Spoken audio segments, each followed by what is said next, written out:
President Trump's approval rating falling to 38%. That is the lowest it's been in his second term. People are unhappy with Trump's handling of consumer prices and, yes, the Epstein files. Kim Strassel joining us this morning. Does this mean Trump's affordability messaging isn't working yet?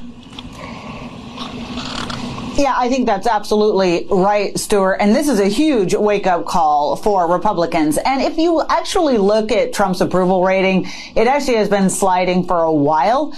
And I think what happened here is voters had a lot of optimism that he really was going to turn around the economy. And they've given him, 9 months now, and they've been waiting. But suddenly they've been looking around, and things really haven't improved. Well, it's not just election night in America that was dismal for Donald Trump as he loses his grip on power. It's the new polling numbers that are now out this week. Welcome to Legal AF Thursday. Let's take a look at what's happening here with the numbers. It means if the midterms were held today, according to the new polling, people would overwhelmingly pick the Democratic candidate for Congress over the Republican one. And not by a little, by a lot, a 14-point advantage. In other words, 55% of the people would pick the random unnamed Democrat against the random unnamed Republican at 41%. That means that would lead to and could lead to a 10 to 20 seat pickup for the Democrats and take control of the House less than a year from now at the midterms. And what's dragging down these numbers? Well, it's Donald Trump. And the independents have abandoned him to almost 70% of independents have run screaming away from Donald Trump and his depraved policies. His approval rating sits at 38%, which is only one tick higher than what it was on Jan 7. But look at the numbers for the independents. The independents have abandoned him and give him only an approval rating of 24%. Independents are what ultimately swing elections as the bases battle it out. Independents cut for and ran towards Donald Trump the last election, and they are now running away screaming from him now. A 24% approval rating of Donald Trump by independents.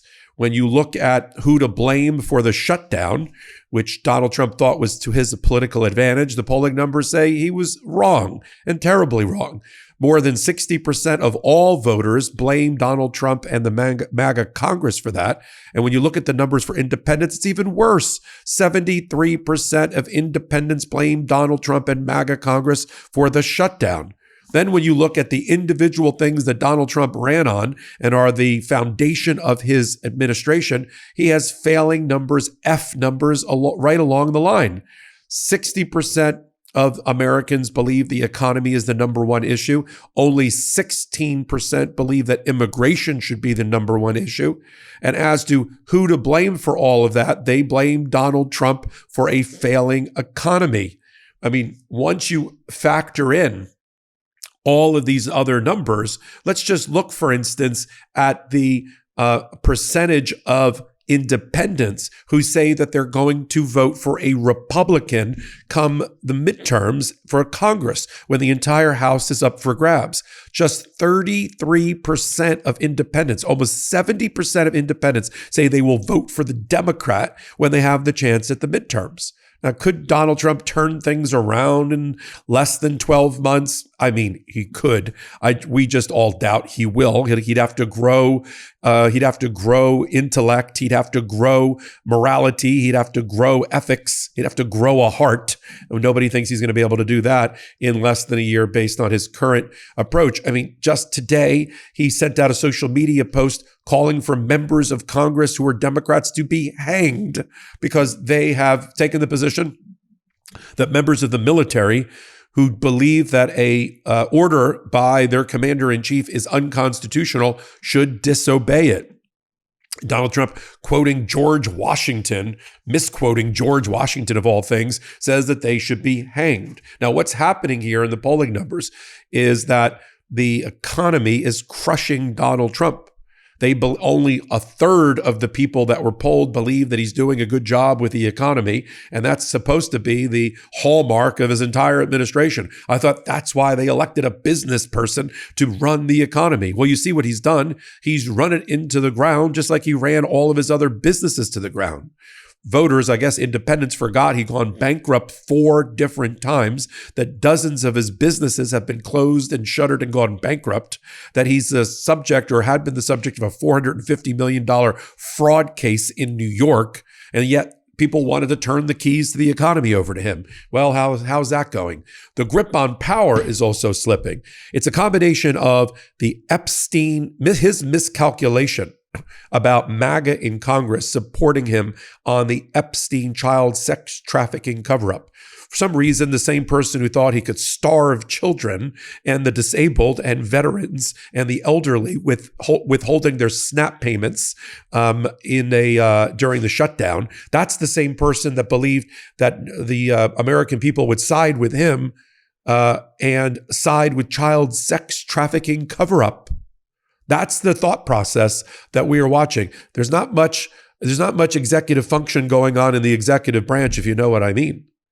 And so once he lost his control over the Epstein cover-up, leading to an almost unanimous Congress, Democrat and Republican, except for one holdout Republican who said he was protecting victims, voting in favor of the release of the Epstein files, a unanimous consent vote in the Senate to do the exact same things. So you got 536 members of Congress who have turned their back on Donald Trump on the Epstein affair. All he's got left is Pam Bondi who will find a way to take out the Epstein files that relate to Donald Trump from the pile that's given to the American people. We know that. She'll claim there's an active investigation that she started just a week ago as a smokescreen to withhold documents.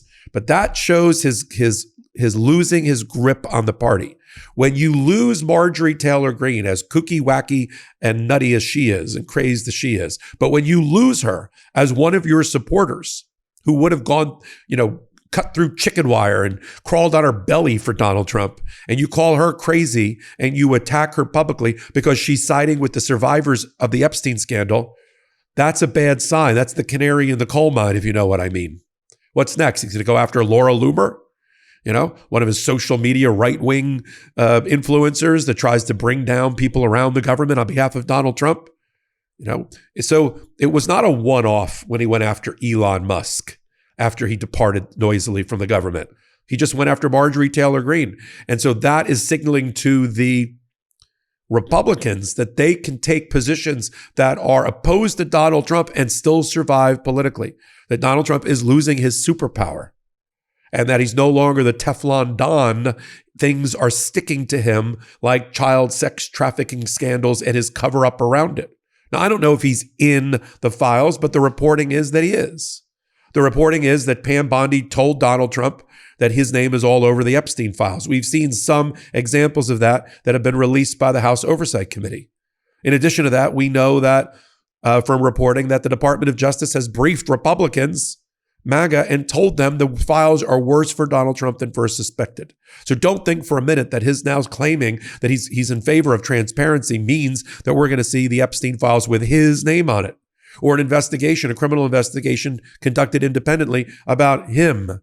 We won't. And the American people have now seen that the mask has slipped. And for me, what I think was the turning point, the tipping point against Donald Trump by independents and the American people was his heartlessness during the shutdown. He miscalculated during the 45-day shutdown that he could go after the poor. He could go after those that we are taught, whether in church, in synagogue, in mosque, in morals or values by your parents, we are taught to, as patriots, as Americans, to lend a helping hand, to put a hand out to help the downtrodden, to help those in our American society that are not doing well. And when we see on full display a heartless president, we may tolerate as an American people a political debate, even one that is angry and depraved, led by somebody like Donald Trump, but we will not tolerate a heartless president. And those are the people you run out on a rail and run the bastards out. And that's what this set of polling numbers says, that Donald Trump miscalculated once again. And as he loses his grip on power, and those that are around him that believe they have some sort of phony protection because Donald Trump's power is so great, Stephen Miller, Pam Bondi, Kash Patel, Tulsi Gabbard, your days are numbered, literally, by these polls. Donald Trump loses and he's already lame duck. That's why we always hear about the third term. The third term, that's just the third rail. That's just Donald Trump worrying about being having absolutely no power. And as we move month by month and day by day to the midterms, his lame duck status is obvious. Meaning he can be completely ignored by Congress. Yeah. And there's no real, person who's going to take up the mantle of MAGA. Like, they're not going to rally around JD Vance the way they've rallied around Donald Trump. And so as the Republican Party itself ignores Donald Trump, as the independents ignore Donald Trump, he shrinks down to size and becomes powerless.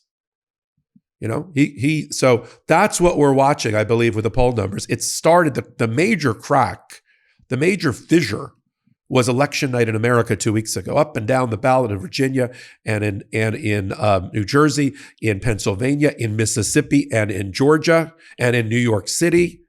There was a resounding rejection of Donald Trump. In fact, the vast majority of people who voted on election night said their vote was against Donald Trump or for Donald Trump. But 60% said it was against Donald Trump, that he was on the ballot. He will be on the ballot again at the midterms. And the Republican Party candidates are realizing that now, that having the endorsement of Donald Trump is not going to get you a win. It's not going to put a W in the column. I'll continue to follow it all. You're here on Legal AF, on the Midas Touch Network. I'm Michael Popok, traveling. I was in Arizona to interview 11 attorneys general for the Democrats about what they're doing every day in the courts to oppose Donald Trump and the Trump administration. And I got some tremendous updates you're going to be seeing starting today and over the weekend, interviewing the attorneys general like Chris Mays from Arizona, Rob Bonta from California, William Tong from Connecticut, Keith Ellison from Minnesota, Kwame Raoul from Illinois. Just an amazing group of people all came together to brief our Legal AF audience. Keep an eye out over the next few days for my videos of my interviews with them live and in person with the Democratic attorneys general. Till my next report, I'm Michael Popok. Can't get your fill of Legal AF? Me neither. That's why we formed the Legal AF Substack. Every time we mention something in a hot take, whether it's a court filing or a oral argument, come over to the Substack. You'll find the court filing and the oral argument there, including a daily roundup that I do called, wait for it, Morning AF. What else? All the other contributors from Legal AF are there as well. We got some new reporting. We got interviews. We got ad-free versions of the podcast and hot takes. Where? Legal AF on Substack. Come over now to free subscribe.